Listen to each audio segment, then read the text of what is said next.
శ్రీ శ్రీ శ్రీ సద్గురు బ్రహ్మం అన్వరానంద స్వాముల వారి జీవిత చరిత్రము.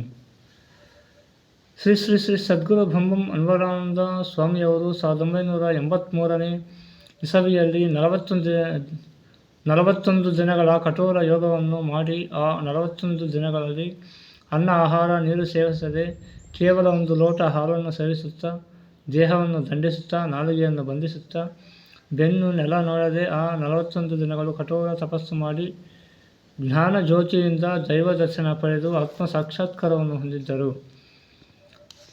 ಇದೇ ರೀತಿ ಆಗಾಗ ಕಠಿಣ ಯೋಗಗಳನ್ನು ಮಾಡುತ್ತಾ ಕುಟುಂಬ ಪೋಷಣೆಗಾಗಿ ಉದ್ಯೋಗ ಮಾಡುತ್ತಾ ಮಕ್ಕಳನ್ನು ಓದಿಸುತ್ತಾ ರಜಾ ದಿನಗಳಲ್ಲಿ ಶಿಷ್ಯ ಭಕ್ತಾದಿಗಳ ಕೋರಿಕೆ ಮೇರೆಗೆ ಊರುಗಳ ಪರ್ಯಟನೆ ಮಾಡುತ್ತಾ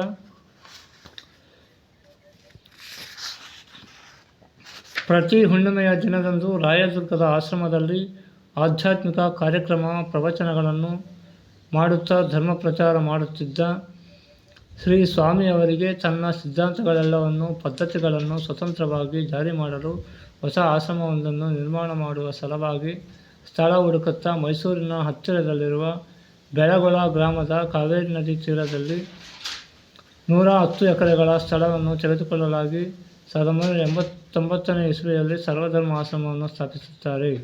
ಶ್ರೀಗಳು 1991 ಅಥವಾ 1993ರಲ್ಲಿ ತಮ್ಮ ಹೆಸರನ್ನು ಶ್ರೀ ಬಾಬಾ ಅನ್ವರಾನಂದ ಎಂದು ಬದಲಾಯಿಸಿಕೊಂಡು ಆಶ್ರಮದ ಚೇರ್ಮನ್ ಮ್ಯಾನೇಜಿಂಗ್ ಟ್ರಸ್ಟಿಯಾಗಿ ಸರ್ವಧರ್ಮ ನಿಲಯ ಟ್ರಸ್ಟನ್ನು ಸ್ಥಾಪಿಸಿರುತ್ತಾರೆ.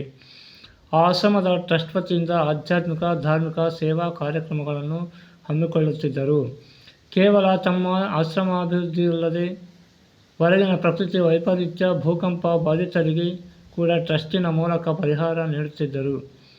ಪ್ರತಿ ವರ್ಷ ಆರಾಧನಾ ಕಾರ್ಯಕ್ರಮಗಳನ್ನು ನಿರ್ವಹಿಸುತ್ತಾ ಅನ್ನದಾನ, ಉಚಿತ ವಿವಾಹ, ಆಧ್ಯಾತ್ಮಿಕ ಬಗ್ಗೆ